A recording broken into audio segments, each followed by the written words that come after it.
Come get your money. Pay like carp fishing with Donald Barrow.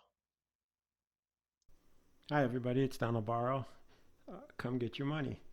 Uh, I'll say come get your money because this is not going to be a what's in the bucket video just yet. I'll be making that probably Friday, release it Sunday morning before I go to the lake for the fish off. Uh, I doubt my competitors will be copying my my baits. They're all experienced. If you fish a fish off, you know that the guys that are there aren't there because of a fluke. They know what they're doing. So I suspect even if I did release what I'm going to fish with, and I will, it's kind of my gig. Uh, it won't mean anything.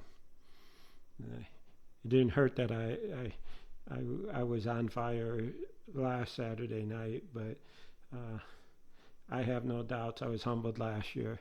Same thing happened to me last year, and then I crashed and burned the day of the fish off. It can happen. I'll tell you, I'm making this video. I've wanted to make it for a little while. I haven't made it just because I've been busy, but and now it's late. But I just want this video. Flavors. I get a lot of why do you use so much flavor? Uh, I can catch them without flavor. Why do you need carp flavoring? And uh, I work, I get supported by Ron at Wicket, and he makes carp flavor. But I'm not going to go down the Wicked carp flavor. I think it's the best. But there's plenty of other good flavors too. Uh, Joe Lutz, One On, and B&B. George Petit over at Carp Slayer. It's just some of these guys are making great stuff. Uh, and I get asked, why don't you use theirs? Why don't you use Joe's? Why don't you use this? And maybe I have, but right now Ron sends me stuff to test. It's kind of rough because uh, he sends me something to test and it works great. And I think he knows, yeah, if it works great, Don will buy 2, 3 more bottles because I will. And I have. And I'm not complaining. I love testing. Kind of how I got this gig is just because I like to test and fool around. Uh, with that said, I was going to go into flavoring and thoughts on it real quick. Bottom line, uh, there are plenty of guys who throw chow, grits, oats, and don't throw flavor in. Uh, it's funny this week. A lot of people, a lot of subscribers, and just guys I've met and haven't met. Just I talk a lot on and write a lot, and they have texted me some of their formulas, flavors. I'm saying that wrong. Recipes for bait, and these recipes, they're all great recipes, and I'll probably try them all. Uh, I'm not in a lack of recipes, but I do love to test recipes. Yeah, I'm always learning. Uh, I was a soda rice man, and now I think I'm a malt liquor man, thanks to J.D. Drake. I wasn't really in the market last year for chow. Everybody was using egg white, and I was having real good success with it. So I said, why do I need egg white or anything other than an egg white chow recipe? And I don't know why I was throwing a lot of millet last year, and I used almost the same recipe in my chow, and I liked it. And I'm of two camps. I like making rice up because I could make it in the middle of the week, middle of my work week. It was kind of how I would start my morning is I would go out before work and mix up some rice. After work, I would stir it again, and it kind of just make me feel like I'm doing a little bit of carp fishing I'm in the carp fishing game uh, because in the middle of a work week, it's like that's the farthest thing from is for me. I am I've got a real busy job.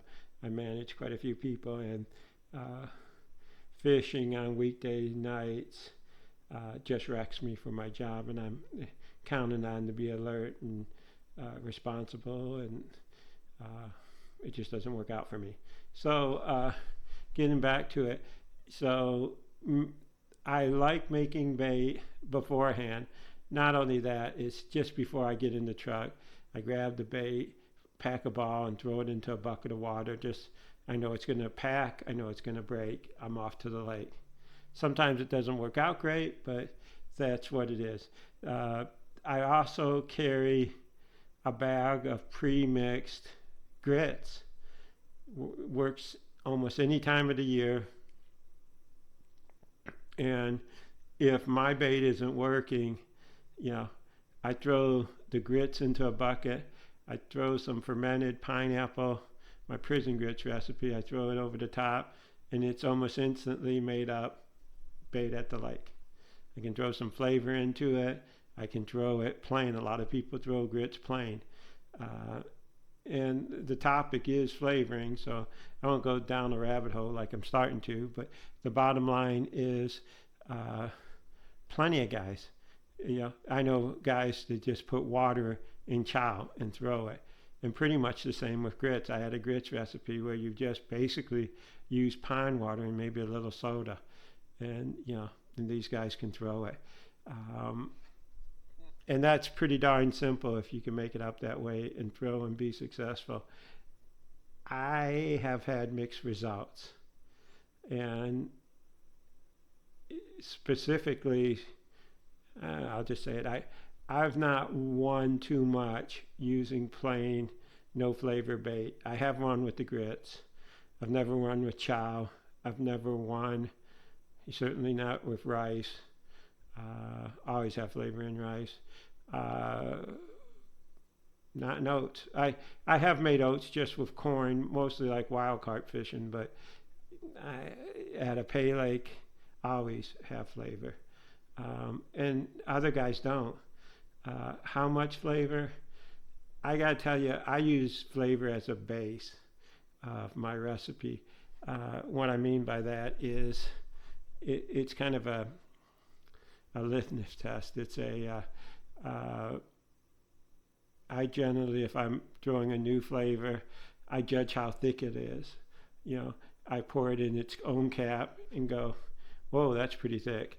And if it's pretty thick, I'm usually throwing out about 4 caps into a standard recipe. And what I mean by standard is usually it's about 3 pounds of chow. Grits recipe, by the time you throw a couple cups of quick and a couple couple cups of instant, cup of grit of quick, and a cup of what do I use? Wheat bran, yeah. And no, I use panko. But I generally have around 3 pounds. So oats, I have about 3 pounds. Grits, I have about 3 pounds. Chow, about 3 pounds, or 7 cups sometimes at 2.5. All that said is I call that in rice. I have 28 ounces and some soda.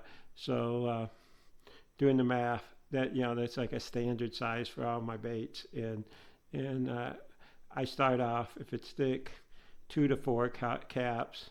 And if it's a thinner flavor, a baseline would be like Superior. That's just some generic flavor. I used to use a lot. I don't ever use it anymore. It just kind of fell out with me. And but it was like thin. And there are wicked flavors that are thin. B&B, hog sauce, one on. I haven't used Carp Slayers enough. I did use their butternut. It was kind of funny. I was at the Carp Expo, and I didn't see butternut on the wicket table. Plus, I just snagged about a bottle of Sinful strawberries. So I went over to George, and I said, Ron, is it all right? And I snagged a bottle of butternut, and I made my strawberry butternut. What did I make? I made oats. I think I made no, yeah, I made soybean, and I brought the soybean home, and I caught a 32-pound at Carlton's not long after on that bait. But that, and I'm not saying, definitely not saying all Carp Slayer is thin, but that one specifically was thin, and so judge accordingly. I don't know of too many baits where I throw more than 7 caps in, and 7 has been lucky. But the other day I was watching Patrick Neese, and that guy has been fishing forever. He's been making videos forever. It was kind of my motivation to make videos, yeah. And I saw him make some bait, and he poured in a half a bottle on top of already quite a good pour of butternut of Sinful strawberry over his oats, and I mean a half a bottle, and that's like it's like paint. I mean, it's that thick, and he poured it right over, and I was like, you know, I was impressed with the amount of flavor he used. I've tried to duplicate it; it hasn't worked out for me, but you make your, start with a baseline, and what I said and I meant by baseline is, pick a number and go from there. You make your bait. 4 is a good number. Pour in 4 caps of flavor. Make your bait, and don't be the judge of, oh, it smells good or it doesn't smell good enough. Let the fishing judge. I'm a big fan of trying not to say. Some of the flavor really does smell good. I got Carolina Concord Extreme on my fingers, and I was like, oh, I'm not going to say it smells good, but it does, And the reality is, though, and I've said this many times ad nauseum, just because it smells good, it has absolutely nothing to do with the fish catching. So I tell you to make a baseline, whatever your number is, 5, 7. Mine is 4 when I fool around with a new flavor. And then you can judge accordingly. Did it pack good? Was my bait a little wet? Was it sticky? And that's a big thing with me, is if the bait is sticky. The solution is wet your hands some more, but I strive for perfection. If a bait's too sticky, the next time I ease off the syrup, ease off the sugar is a big one, or ease off the flavoring, and figure it out. I will tell you, generally recipes work better with less, and I say that because I have screwed up recipes by putting too much in. That flavoring can have an effect on the recipe properties.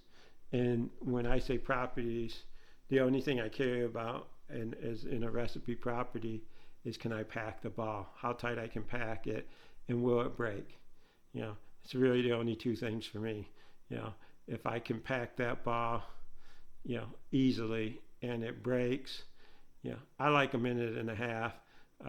My partner likes longer. Some people, like shorter. But if I can get that ball to break in a minute and a half, I'm pretty happy with it, and that's what I strive for. So the only comment I can make is pick a number, and then go the same direction a couple of times. Especially if you catch fish. If you don't catch anything, maybe it's time for a new flavor. Who knows? Because you can't judge a flavor on one trip, or we fish in so many different conditions, different times of the year, and different lakes are on different flavor. All that adds up to, you try you hope you hit upon something. And then nothing breaks your heart more is a flavor that you're so confident with, and you go enter a big money tournament, same lake that you've been good at, and that night it fails you. It's happened. That's the worst. But hopefully that doesn't happen to you guys. I just wanted to say there's nothing wrong with plain flavor, and I'll get into talk about pickups, but really the model's the same. Test. I mean, we're not in England where these guys go on vacation for 3 weeks or a week and camp out, and that's their vacation. Here in North Carolina, you know, I have a friend that fishes every day of the week, and I'm not lying. He's, yeah, uh, he had a $50 electric bill because he's never home. He's fishing. You know, I'm talking to you, LT. But the bottom line is, and it's not uncommon to fish several times a week and all year round. And so there's opportunity to test. I realize it's not the same for everybody, but even at once a week, you still can test. We throw several baits. In fact, you know, I'm not giving away anything. I'm using Carolina grapes in one of my recipes. You know, I will have 5 or 6 buckets, and that's a cardinal sin usually. I talked about it.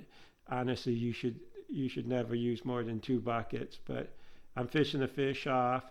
I have some ideas. If I'm lucky, I won't use more than 1 or 2 buckets of different flavors if things go real well. If things go south and I go for an hour without a bite, I might get ambitious with what I'm putting out there until I find something. You never know. I mean, I usually like to stick with something and go down with the ship with it, but it just depends on the night, the vibe, the temperature, the water temperature, and how others are catching around me. I sure the heck ain't gonna go down with the ship if the guy to the right of me and left of me are pulling them in left and right. I'm figuring it out, and changing up. That's why I have a lot of buckets, because I'll be ambitious. And sometimes even that's a bad strategy, because the lake I fish, sometimes it's good just to leave them out there. I have pickups that I have confidence in that will stay out there and good on the hook for over an hour and a half. And it just depends on the bite. If 1 or 2 rods are getting bites every 15, 20 minutes and the rest are sitting around, I'm changing them up. And that could be stupid. I mean, often there's spots in your swim, as the English call it. At your spot, there are spots inside of the spot that are hot. There's a corner. It's midway, center. It's over to the right, whatever. And this rod is getting all the action, and all the rest are going untouched. And I might try different baits, but the last thing I'm going to do is throw. I might creep over a little bit with one of the rods, but the last thing I want to do is throw 2 or 3 rods on top of the rod that's getting all the action. It's a recipe for a disaster.